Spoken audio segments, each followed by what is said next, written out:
Oh, welcome to In Depth. Podcast starting in one, two, three. Okay, so how to write a book, huh? Yeah. That's what you want?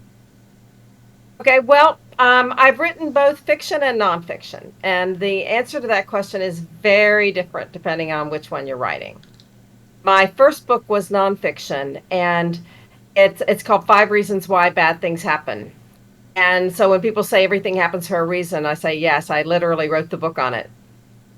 And with that, I was going through a really difficult time in my life, and then all of a sudden I'm meditating one day, and these five reasons come to me. So I kind of started with the framework of, okay, there are bad things that happen, and these are the five reasons.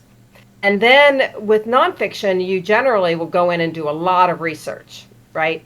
So I'm like, okay, I know that there are all these things that are happening, and I know there are these reasons, but I want to find out have other people talked about it? Have there been other books written about this? How does it all work?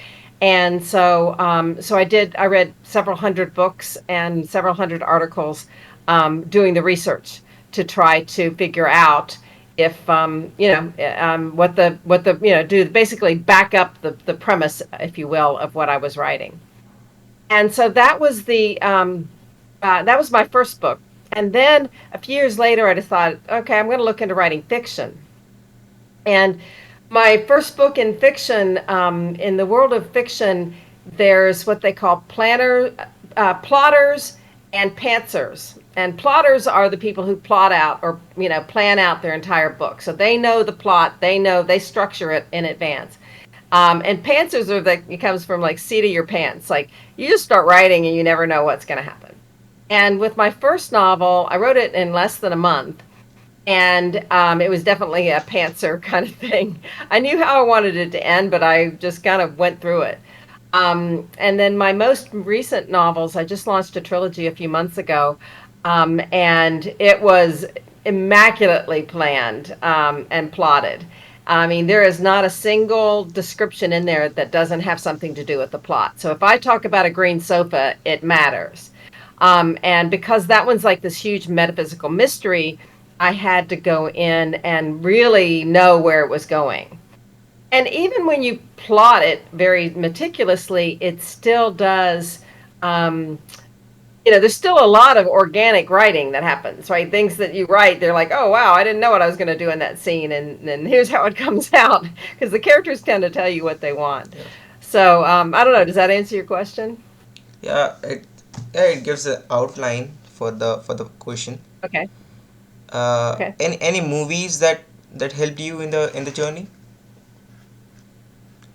It helped me in writing. Yeah. Any. Yes, I've written a number of screenplays. Learning and understanding the structure of writing a screenplay, I've written the novel first and then written the adaptation of the screenplay, and then I've done it the other way around. I've written the screenplay and then adapted it to a novel. And so the more you can read and the more you can watch movies, and if you can, especially, and there are websites where you can get a lot of the script. So you could read the script while you're watching the movie, and you start seeing how the writer kind of structured what they want to have happen. And in the world of movies, not all movies, but even the ones you think don't probably do more than you realize, is that they kind of have what they call very strict beats. So they know within this many pages something, the inciting incident has happened. Within this many pages, you're into Act One. Within this many pages, you're into Act Two, etc.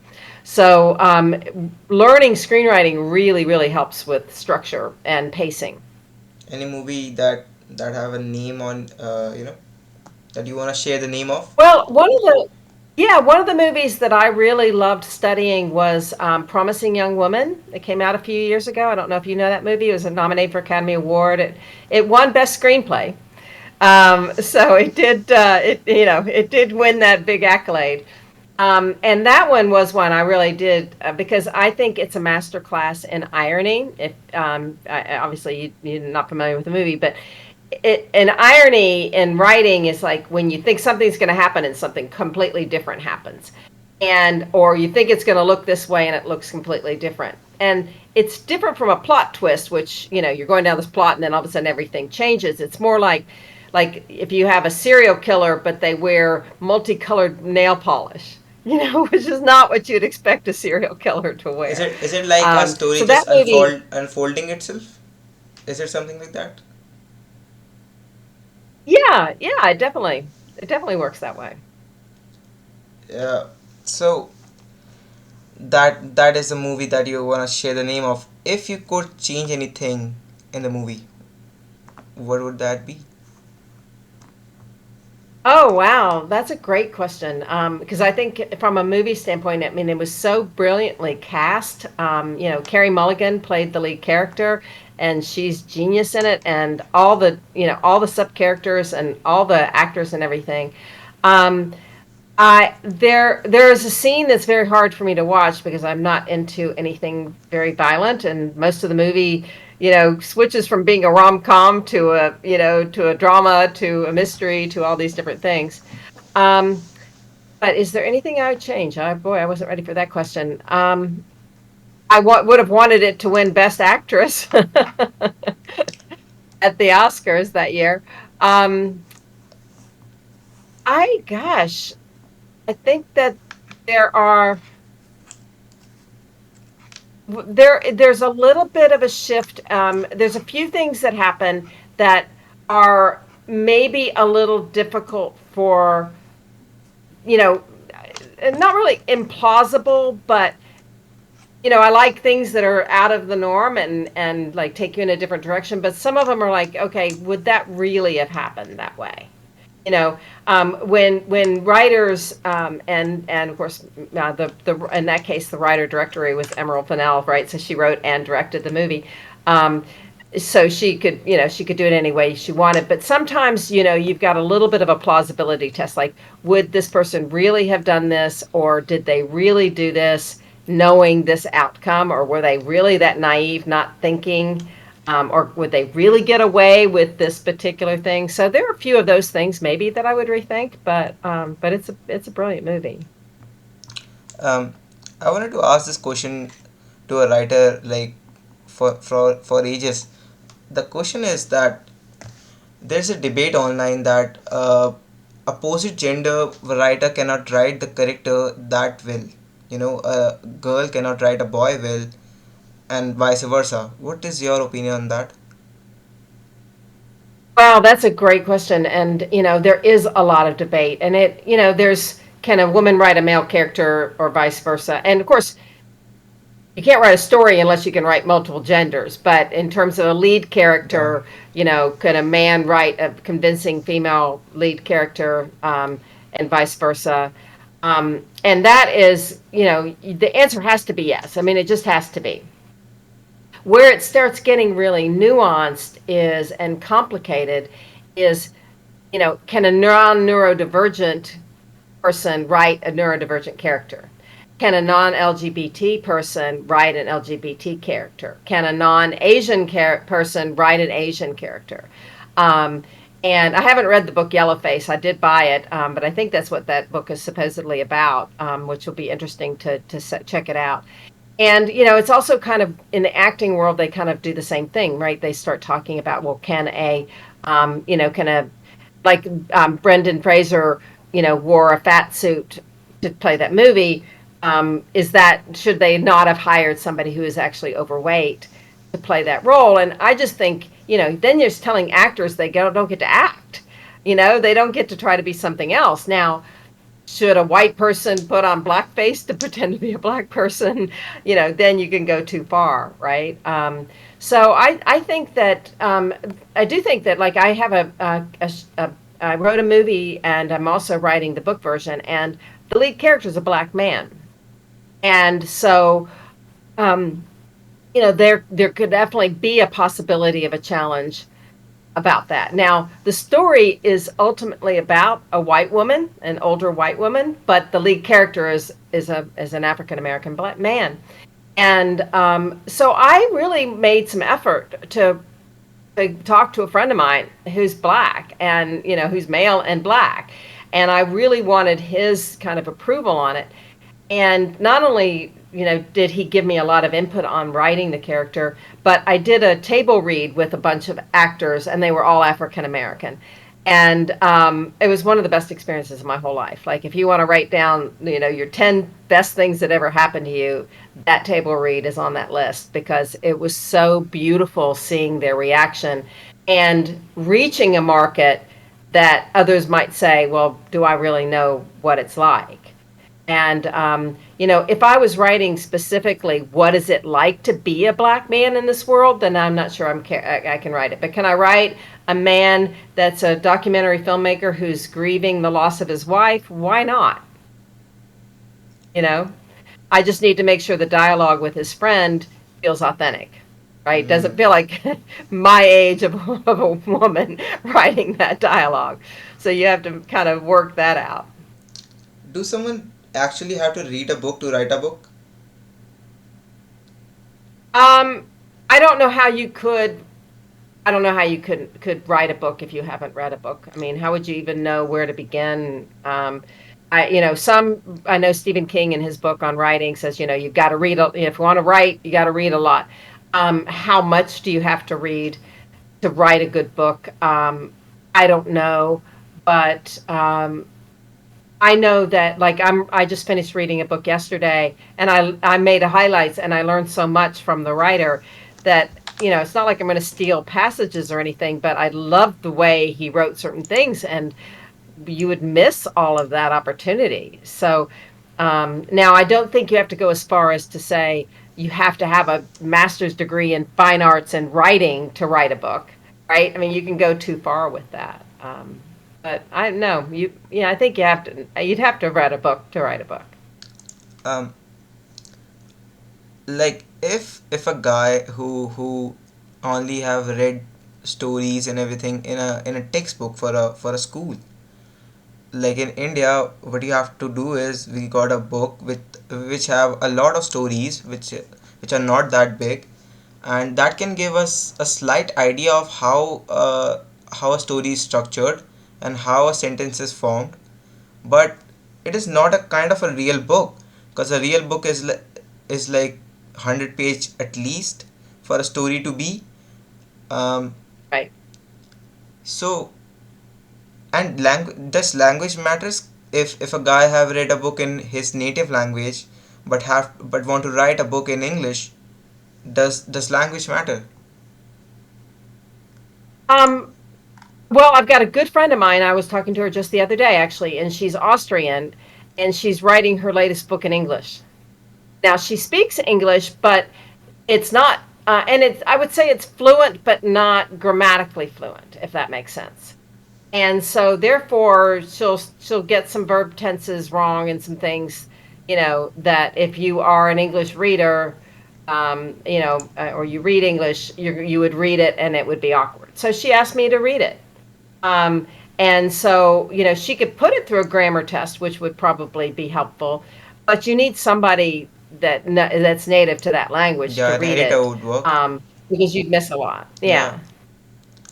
Do you believe every story has an ideal reader? Ideal reader.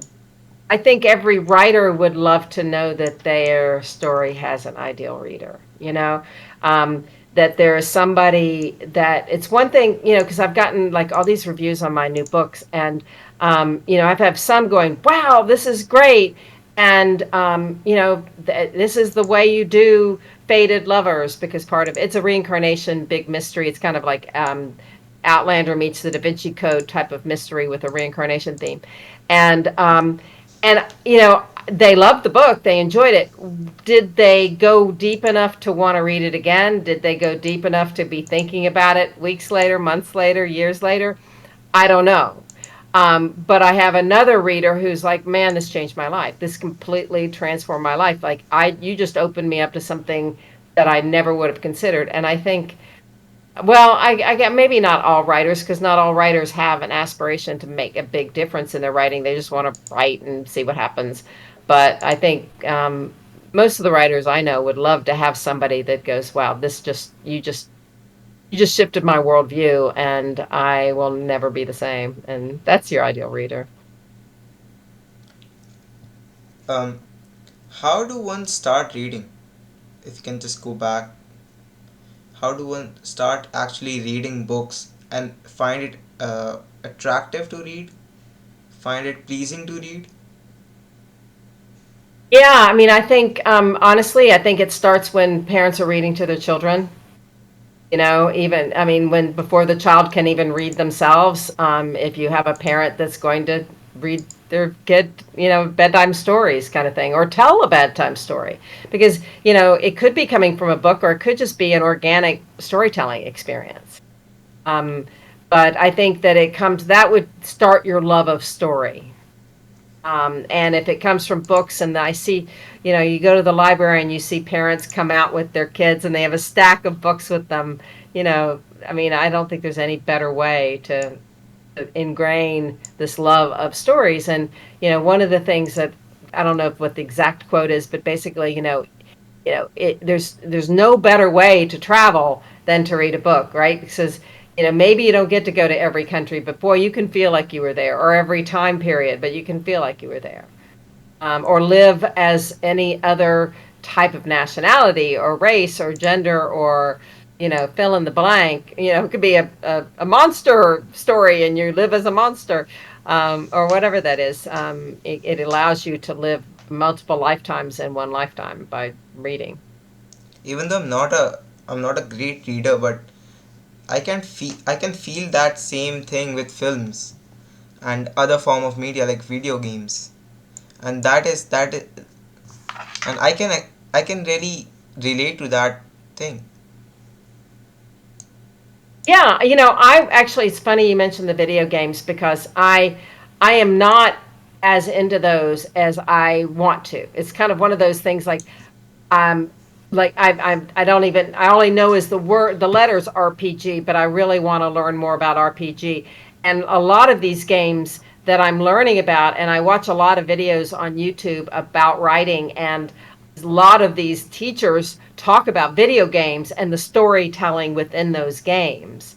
Um, and with the technology today and how you can get so immersed in some of these things, literally within the last couple of weeks, I thought, I really want to get one of those systems and headsets, and start exploring those worlds, that because one of my favorite books that I've read, and I've read it like 3 or 4 times, is Ready Player One. I don't know if you know Yeah, that yeah, yeah, the I know. movie was okay, but the book is just so great. And the whole book is about living in a virtual world, and it's all like, how would you be as a video game, in the real world of that real world. So yeah, so I only know enough to know that from what have heard, and believe, is that some of that storytelling is remarkable, and then you're part of the story. So how much better can you get than that? For me, it's like the first media I want to do.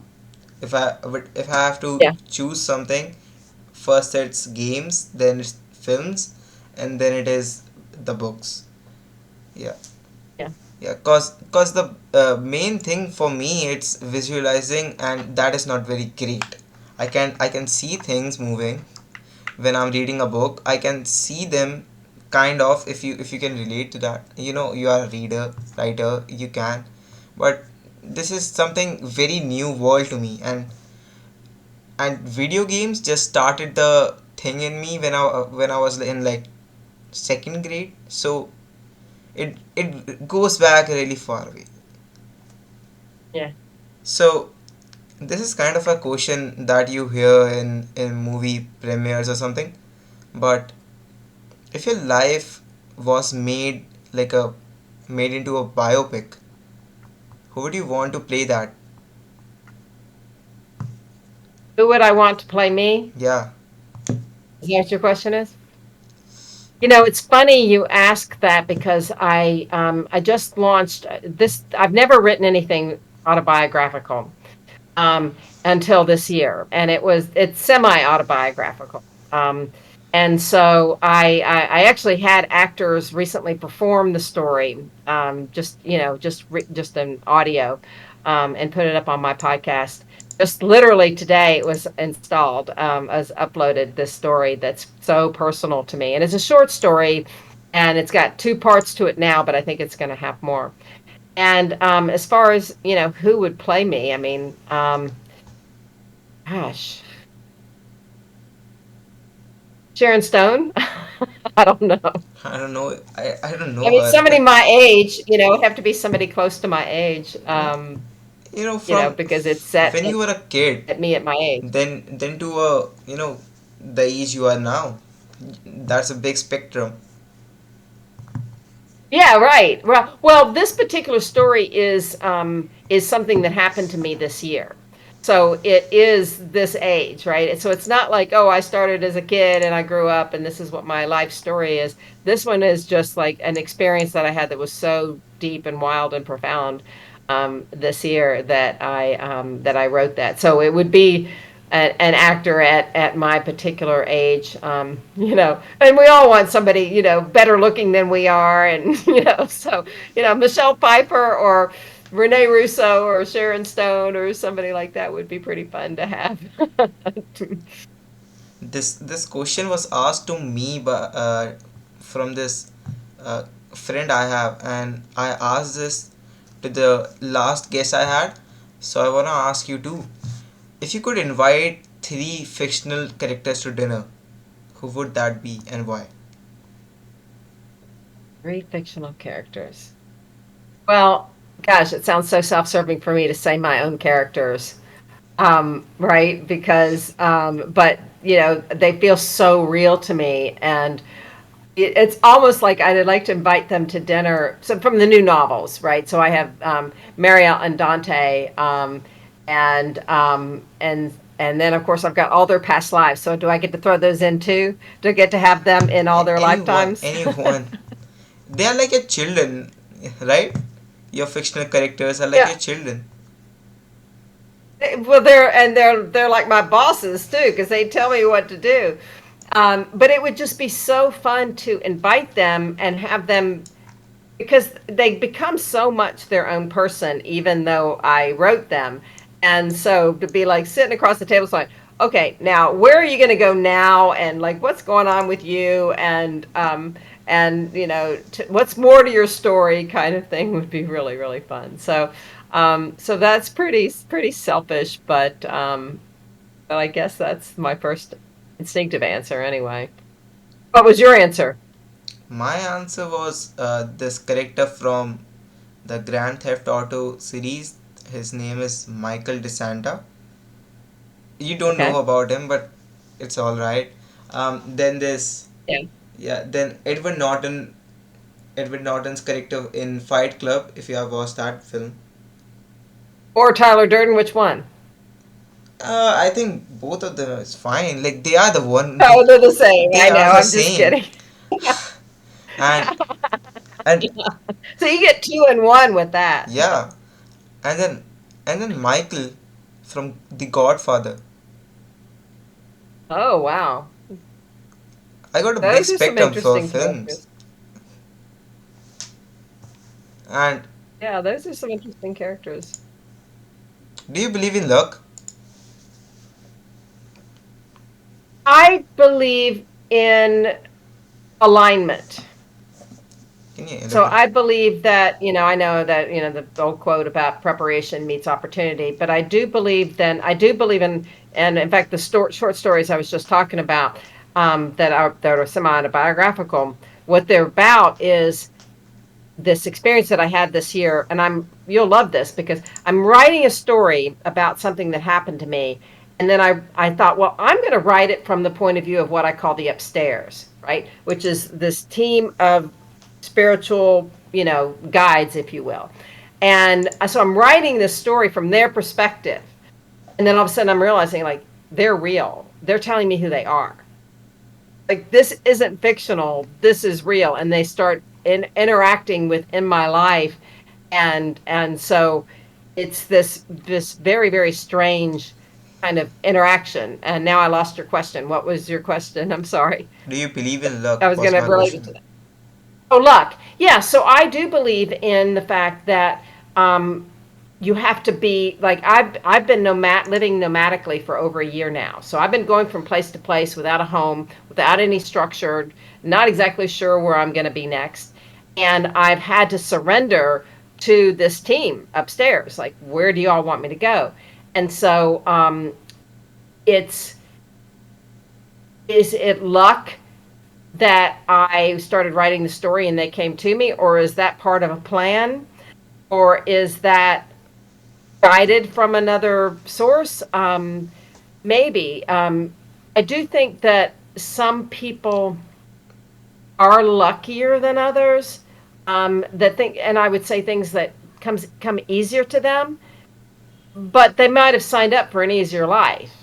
It might just be part of the plan that they signed up for, that things are just going to be easier for them, or they're not going to have that hard of a time.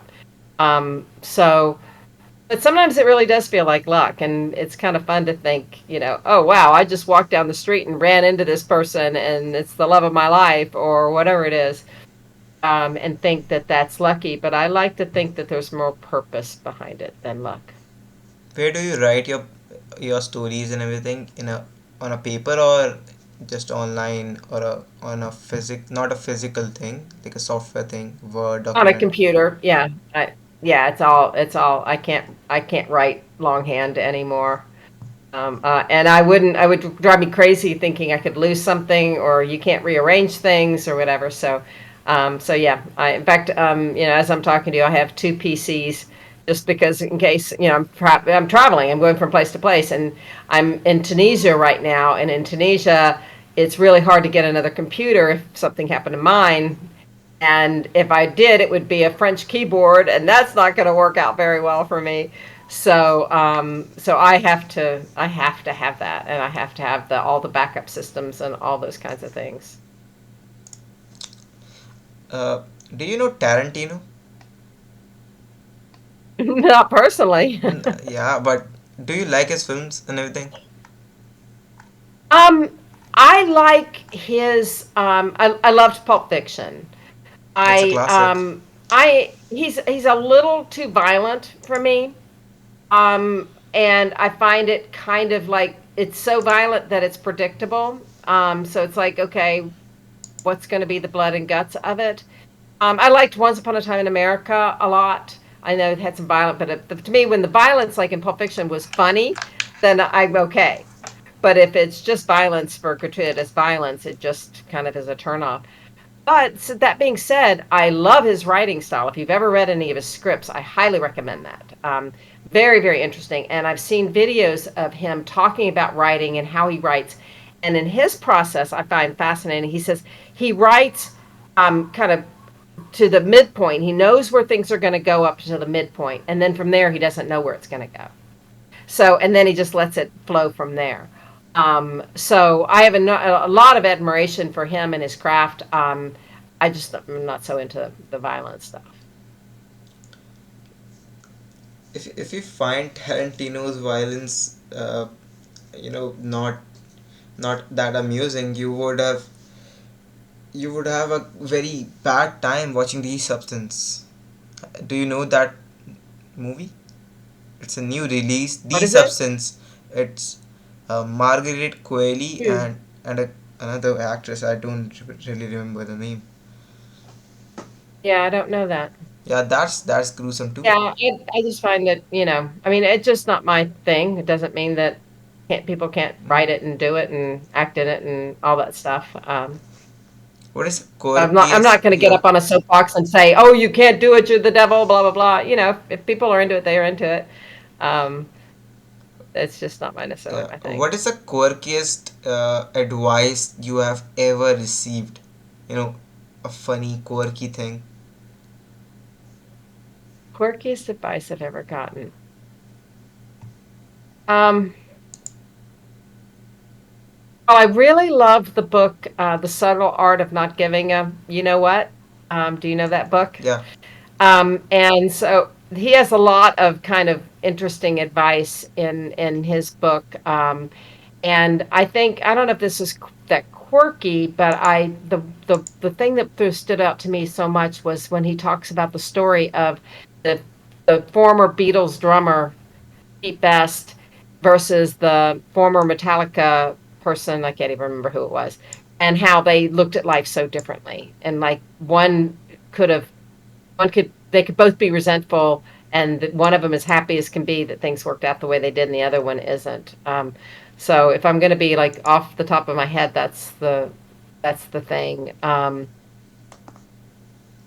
And I guess the quirky, is just that, the voices are real and you got to respect the voices because they're coming from somewhere and they're real. So I guess maybe that's it. I don't know. Have you ever experienced insomnia? Yeah, of course. I've never had long bouts of not being able to sleep. So it's not like I've ever had, I might have like may have had weeks upon weeks where I didn't sleep well, but not that I didn't sleep at all, kind of thing. But I now have gotten a number of tools and techniques that I can do that help me get back to sleep. So so I can kind of process it. And sometimes it's meditation, sometimes it's audio meditations, sometimes it's listening to an audio book and drifting off while it's going on. There's different things that I can use that can help me generally get back to sleep. Do you have a dream director for your adaptation of the book? For my book, you mean? Yeah. Do I have a dream that it would be adapted? Is that what you're saying? That No. yes. I mean, I actually No. wrote the. Oh, I'm sorry. No, sorry for interrupting. Yeah. But my question was, do you have a dream director to direct the Oh, adaptation? director. Yeah. Um, Yeah, well, for my book, I haven't really thought about directors because it would be it's actually written as structures for a television series, and so TV normally would have more than one director, and it's I don't know if you know this, but with television, the writers rule the roost. With film, the director rules. So I do have a film that I wrote that my fantasy director is Rob Reiner.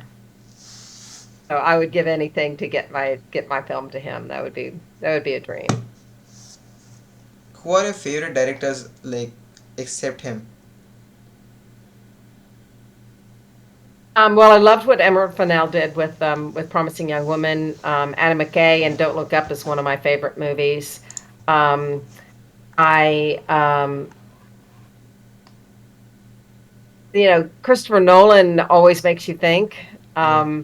Even if it's sometimes disjointed, it's still daring. And the fact that he gets to to do these movies and people let him do these crazy things in some of his movies, I think that's an excellent one. Obviously, Spielberg is a classic for a reason, and studying his techniques and everything are fabulous. So, I mean, those are kind of classic ones, I guess. Yeah. Um, do you want to recommend any book to your younger self, no matter the timeline, just the piece, just the material? Um, there's a few answers to that. One of the first books I read that changed my life was, well, actually, a couple of Richard Bach books. And if I could have gotten those into a younger Brownell, I would like that. And then there's just a funny answer, which is a book that, I mean, it's old now, but I would have loved to have it like when I was 15. There's a book called He's Just Not That Into You. And it's basically advice for girls saying, don't chase the guy. If he ain't into you, it ain't into you. Move on, and just don't waste so much time with somebody who's just not going to give it to you back. So I Do, guess do you those have are any some hobby or a answers. skill that people might be like, oh, damn? Oh, damn. Well, I'm doing a new project now that is a you could call it a journal. I call it a playbook. And it's got all kinds of activities in it. It's called Story of My Life. And it's for people to fill in their blank and basically start writing the story of their life, but not like an autobiography necessarily, although it could help you with that, but more like just so you can get to know yourself using storytelling techniques to get to know yourself. And what I am really good at is creating these kinds of things with models and um, like I created something I call the motivation model, and I have a copyright on it and everything. That's basically a four square grid, and the top row is that you things you want and don't want, and the first, I mean, top columns are want and don't want. The rows are have and don't have. So you've got what I call a motivation model, which is you have to put in there the things you want that you have. You put your things you want you don't have, things you don't want that you have, and the things you don't want and don't have. And so I have several other ones, and I actually came up with a new model today that looks at stakes. So if you're looking at the stakes of a movie or stakes of a story or the stakes of your life, right? So if you're setting goals and all of a sudden you want to look at what are the stakes if you don't achieve that goal, then I came up with a new model for that today. So I showed my first draft of this story of my life thing to a very cerebral, very knowledgeable professor of writing the other day, and he was just so excited about it. He was like, "Oh my God, this is just so great!" So I can create really fun activities that make you think and get you interactive in them. They can be game like, they can be thought provoking, they can, that kind of thing. So I'm good at that. Which university did you attend? I'm sorry. Which university did you attend?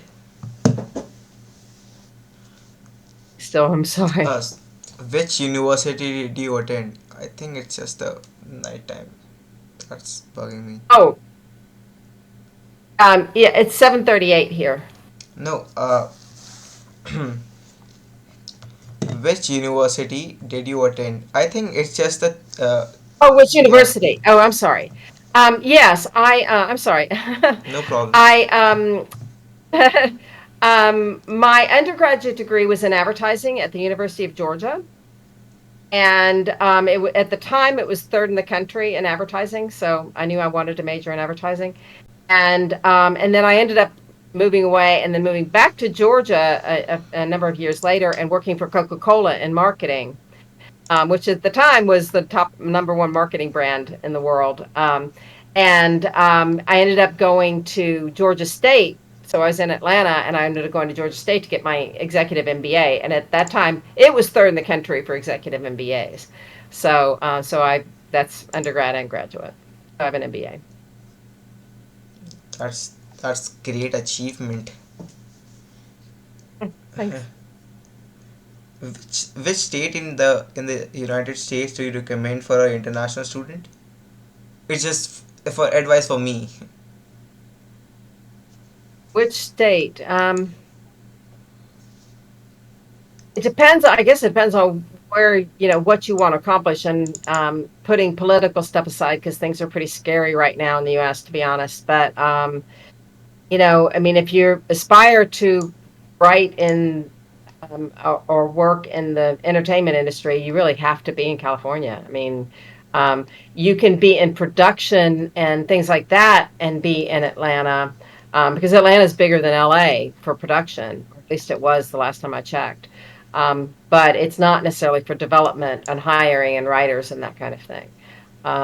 So, I mean, I guess that's probably the end. But, you can write a book from anywhere. I Yeah, mean, I'm in Tunisia and I finished my novels, so you can kind of be anywhere and be a writer and do podcasts from anywhere. what is the your journey like?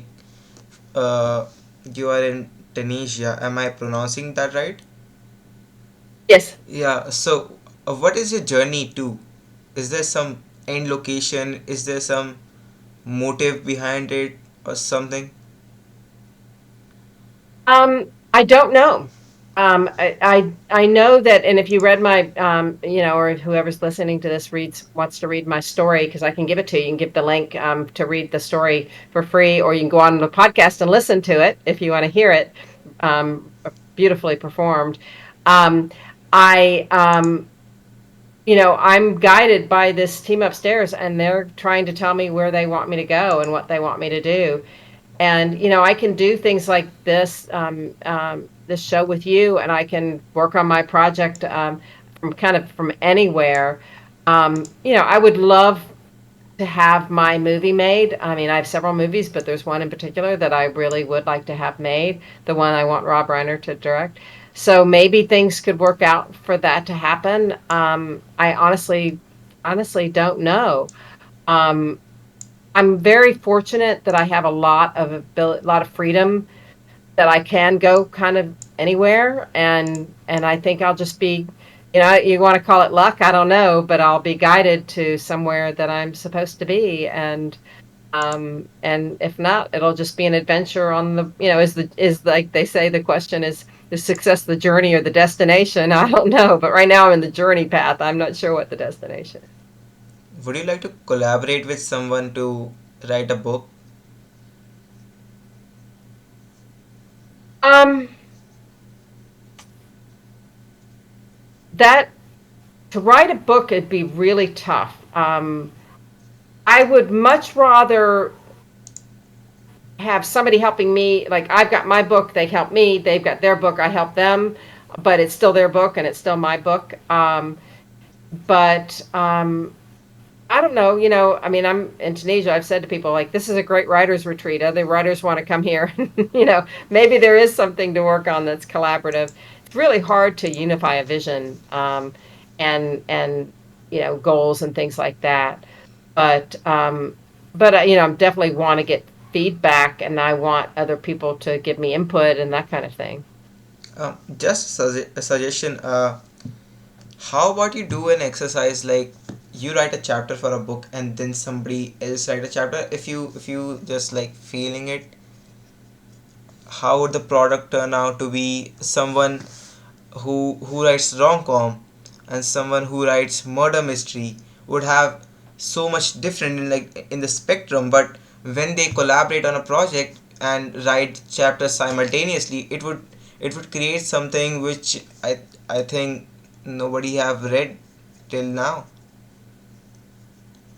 I think the only way you could do that is if, in books, one of the big things, and it's true in movies, and I'm sure it's true in your games too.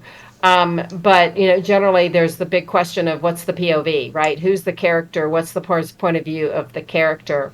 Um, if you wrote a multi POV book, so that you would say, let's say you and I were writing a book, and I write the woman character and you write the man character, and it's going back and forth, and this is her point of view and this is his point of view. And actually, my first novels were written like that, except I wrote both sides.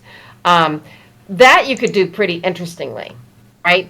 That it would be very clear. And I know a couple that wrote a book, and she wrote. I think she wrote the historical part. It was kind of like this part historical, part modern novel. And so she wrote the historical part, and her husband wrote the modern stuff. And the modern stuff was more like thriller-ish, but the historical stuff was like, here's all the backstory of why all this stuff set up. Kind of like if it's a Da Vinci Code type of thing. Here's the history, but then you've got somebody writing, oh, but everybody's tracing down the history. So I guess you could do something like that, and it might work. Interesting. What's a piece of advice that is really bad but is given to young writers, indie writers, and like the writers who are like just starting or writing for themselves only? Any bad advices for them, like they receive something which is not just a grade but is so much on the surface, and they tend to use that advice and they fall into a trap and they are like, oh no, and they have to like restart or unforget those things and then learn the new things so that they can do their work pretty smartly. For me, that falls into the category of people saying, well, there are no new ideas, so don't worry about having a new idea. And yes, there are, basic story formats, and their tropes, etc. But there are new ideas, there are new things. And if you were to teach a new writer saying, don't worry about being original, you can take another story and just rewrite it your way, and that is going to make you successful, that would stifle creativity in such a pitiful and sad way. And I think that would be sad. I mean, like Promising Young Woman or Don't Look Up, those two movies I mentioned, like they are so different and original. I mean, there's nothing that's ever been done like that before. So, and you could say, well, rom-coms have done before. Yeah, but it's part rom-com, part thriller, part this, part that. Like nothing's ever been done like before. A lot of these genre mashups, that are happening these days, because if you talk to publishing experts, they'll say, "Oh, you've got to stick within a genre." And then again, some of the best books are cross genres. So, be creative, be original. I mean, like one of my favorite memes I like to share is, that's something like, don't be afraid to speak up, because somebody said, "Hey, how about a movie about a tornado full of sharks?" And Sharknado was born. You know, like good, who knows what you Yeah. could create. And so I really, really, my skin crawls when people say, no, there's nothing original or nothing new. That No, there's new and original all the time, and go for it. Go for trying to break that mold. I guess another one, we just throw in a really quick one. I was talking to a friend of mine the other day, and she was this close to getting nominated for Academy Award this year, for her movie. And she said she went to an event last year, and they're like, no, all the movies have to fit this category. This is where everything's going. We don't want to see anything that's not fitting in this box. And her movie that almost got nominated for an award is the opposite of that. Like it doesn't fit into that at all, and it's gotten all this acclaim and all these awards. Like all over the world, she's gotten all these awards. So yeah, that would be my part two of that, which is the one where it's like, oh well, we're not, nobody's going to buy a book on fill in the blank, and then you find out, wait a minute, that you can write that in such a way that everybody wants that book. Would you Um, mind sharing the name of the movie so I can, of her movie, yeah, or of a movie or yeah, her movie is called Ray of Hope, okay. and it's about genocide in Sri Lanka. So you can look it up. Yeah, I'll I put it haven't on been my able to watch see it list. yet. I was telling her the other day, but she's like, I know, I want you to see it too, but I don't, I have to wait till it's out in official channels. How do you network as a writer? I do a lot of online networking. I have a Facebook group called Life is a Trip, Reincarnation Stories. So because I do that, and because I want more stories, so I encourage other people to share stories and do similar things. In fact, here's my tip for you. This is what you need to do, because I don't know your world in the world of the video games and all that, but man, why aren't there more reincarnation stories? I know there's some, right? But Hmm. you could do some really creative stuff with people changing characters and going through lifetimes and all that stuff. You could create a really freaking cool game. So that's what I'm going to tell you should create, or somebody, whoever's watching this, should create that. Um, so I do a lot of networking online, and trying to build that. I used to live in Aspen, Colorado, and I could meet, some pretty interesting people there. And so I did some networking, in person type of networking there. Obviously, it's not much networking happening in Tunisia right now, but I can do it, do it online, and do podcasts and interviews. And I mean, start doing these Zoom calls and these interviews and things, and it's almost like being in person. It's not. It definitely fulfills a lot of that benefit. It's kind of a self thing, but can you read my work? I just wrote it like in 15 minutes, and then I published on Ride the World or something. Would you mind? Yeah, if you can send me a link, I'd be happy to look Yeah, at it. I'll send you the link. It's not a very big story, or I don't know if it is story. It's like a small monologue. But yeah, I'll send you the link through Matchmaker, and if you can give me some advice on it, that would be very great. Okay. Yeah. Do you have any tattoo? A tattoo? Yeah. No. But if I ever got one, I wrote a children's story that it has a little bit of a rhyme to part of it. It's actually an animated musical for kids, but there's a line, poem line to it, which is "You're never alone, not really, not ever. Just look for the signs and follow the feather." And so if I did, I'd get a feather. That's, I think that's great for a tattoo. Like you have a thing, you can do something. Yeah, I could.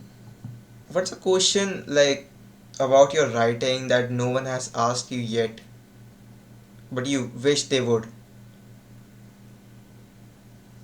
Um,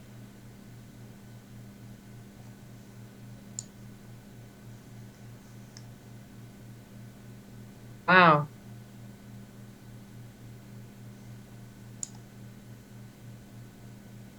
I think the best questions are when they get really specific to a certain specific thing I've written. So when somebody says like this story, The End, and I wrote it's called The End, a love story to the universe is the one that I wrote that's personal this year, that's free to anybody. And it's in multiple parts, and I wrote the first part and then I just wrote the second part. And everybody's reading the second part. It's like, oh my God, where's the third part? And I'm like, I don't know, because I'm not in charge of that. But to get into a really specific question within that and say, okay, now I want to talk to you about the psychology of you and this other person. It's obviously a love story to a certain degree. And I want to get to the psychology of that, because how does that affect the world? And if people could, and this would be a general question probably of any of my writing, but if the whole world could read this story, how do you think the world would be changed? Um, Are there any that would be kind are of there any cliches that you tend to avoid while writing?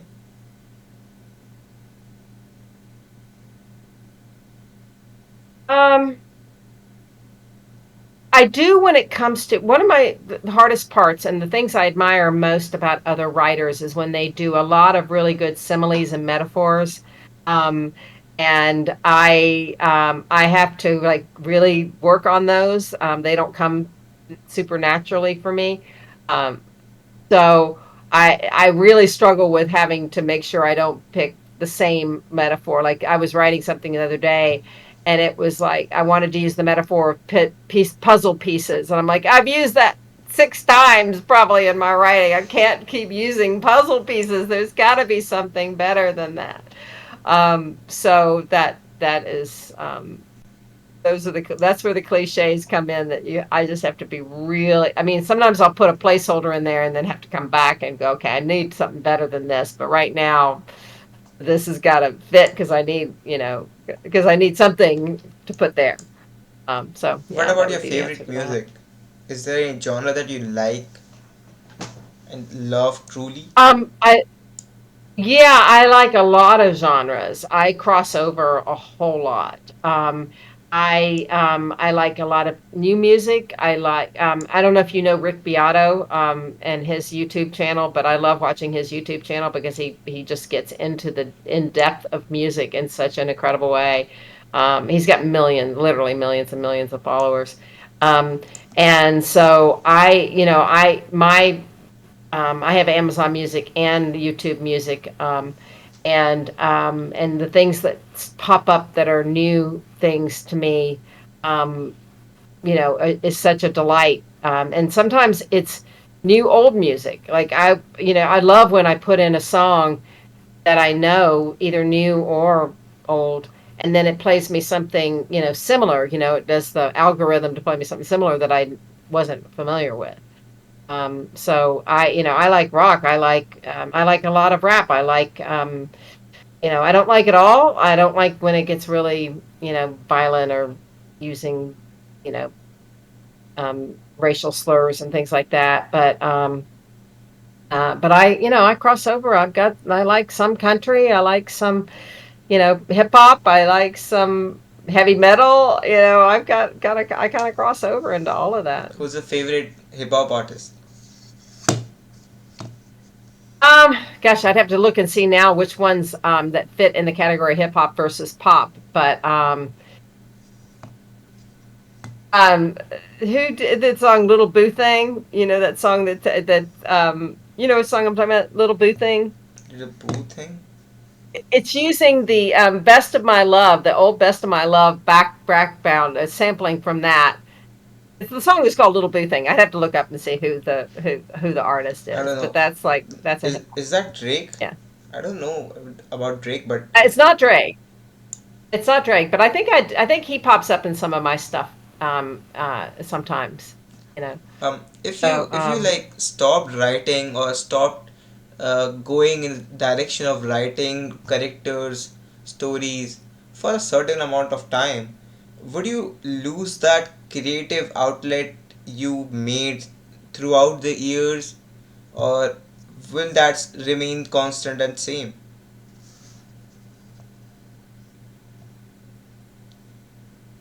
you know, it's a profound question in a lot of ways because um, the first part of the question is if I went a long time without writing, what would happen?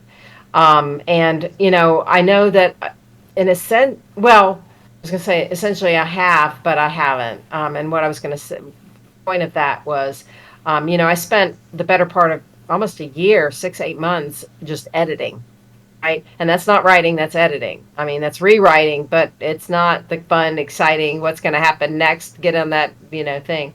And so that, but I did write those stories that I mentioned, and I wrote a couple of songs this year. So I didn't abandon writing entirely, but I do have a couple of movie scripts that I am writing, the adaptations into books that I really want to get back into, and that's what I call real writing. You know, the other short stories, so you know, they can at least feed my my fever. But the profound part of the question is would I go crazy if I stopped completely? Like, not would they? I mean, not would they necessarily the talent or whatever go away, but would I just wither? There's a really great book by Liz Gilbert that's called Big Magic, and she talks about ideas like entities and like these bubbles that are around us, and if this idea is for you, it's going to land on you, and and then if you don't do anything with the idea and it's an important idea for the world, then it'll float away from you and land on somebody else who will do something with it. And I think that's a lot of writers' worst fear is that the idea you've been toying with somebody else picks up and it lands on somebody else and they do something with it when you could have. And sometimes it's fine. Sometimes you're like, good, it got out there and I wasn't the right one to do it. But to not write or to not create, because I've always been creative, even before you know became like a writer. Because I'm loving the project I'm doing now, the playbook thing, you know, the Yeah. story of my life thing. It's a blast. It's not writing, but it's creating. But I still want to get back into writing. And like the story, the end that I mentioned, the part three is like, there's not a part three. There can't be a part three. And I'm like, oh yeah, they're telling me there's a part three. I better start putting Uh, that down. are stories unlimited? Like, will they just come again and again and again and again to your brain, or is there a point when they might stop?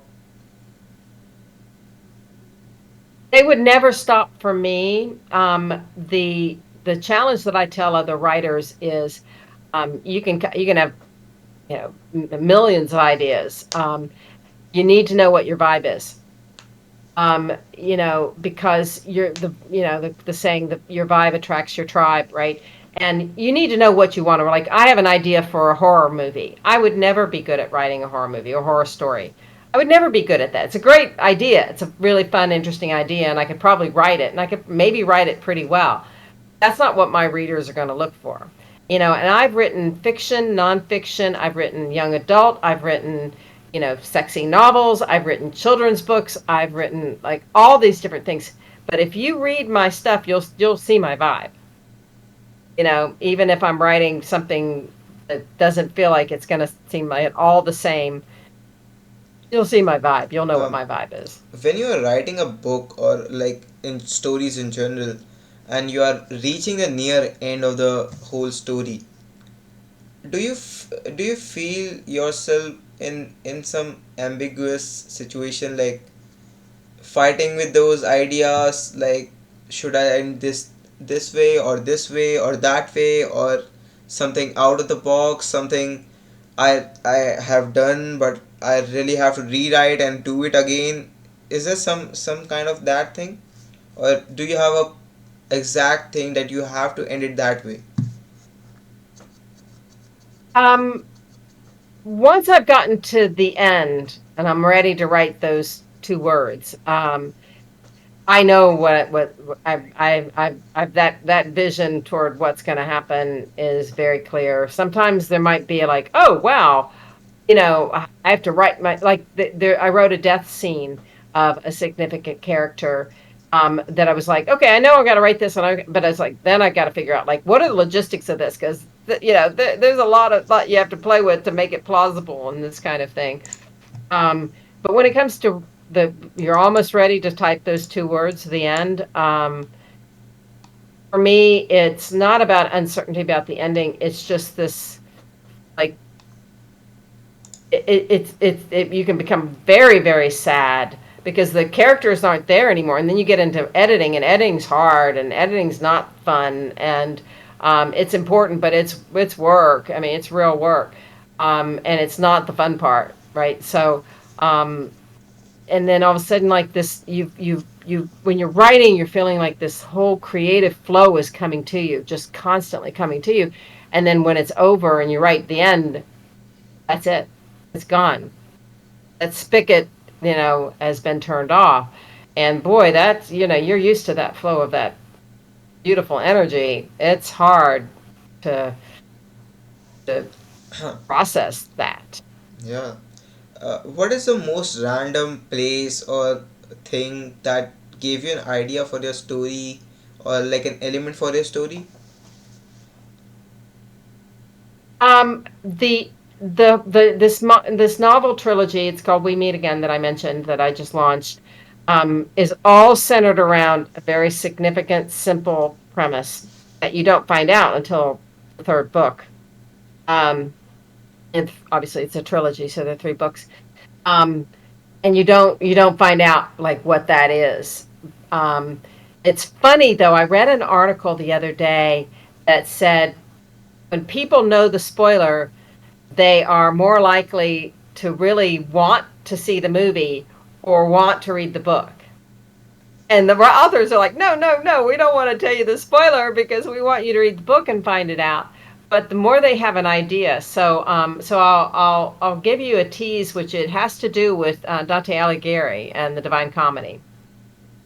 And so if you kind of start thinking through some of the things I've mentioned as far as the fact that it's this epic reincarnation of mystery about a famous couple from history who's reincarnated today to fulfill a prophecy that'll change the world, then you can start maybe like, okay, if you're listening to this podcast and you're paying attention to what I'm saying, you might be able to put some pieces together.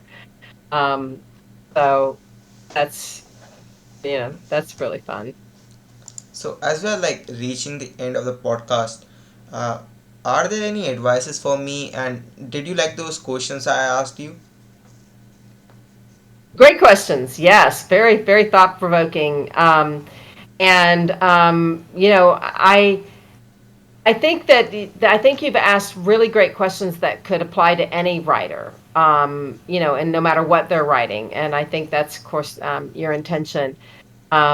It would be fun to also do a show where you have read my stuff, and I know we just met, so you Yeah. haven't had time, but where you read either my story or my other, one of my stories or one of my books or whatever, and then you're like, okay, I want to talk about this story.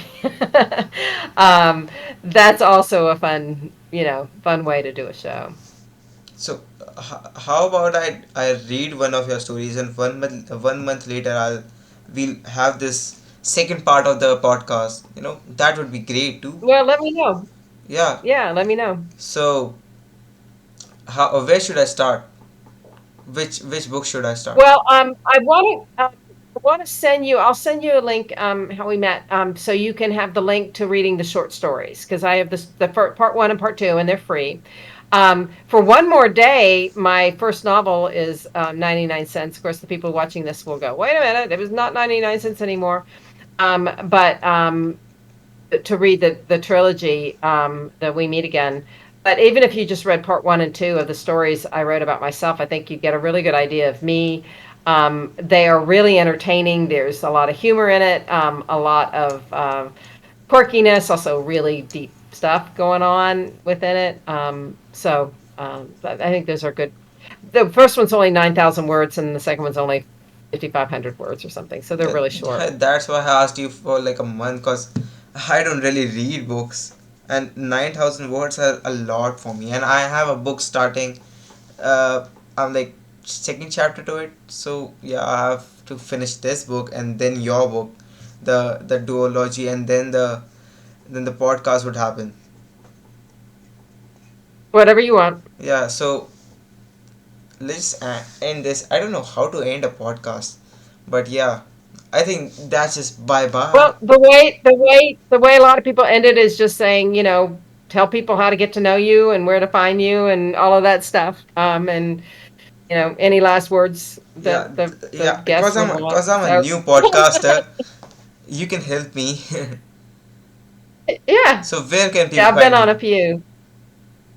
Yeah, well, my name is Brownell Landrum, and I'm the only Brownell Landrum in the world, so it's easy to find find me there. BrownellLandrum.com. You can find me on Facebook. I have a Facebook group called Life is a Trip: Reincarnation Stories, so would love people to join that. And I hopefully in the notes or somehow you'll be able to send to your people um, the link so they can read the stories that you're going to read and share it with as many people as possible. I'll do that. Don't you have an Instagram? I hope you like this one, and I'll meet you in the next one. Till then, bye bye. I'll send you Pretty my easy to find me. I'll send you my And YouTube. Instagram link. Okay, Yeah, follow me. sounds good. Yeah, or yeah, follow me. Yeah, exactly. Yeah, Well, you can find Brownell Landrum. It's easy. yeah, yeah, Yeah. yeah. Sure thing, sure thing.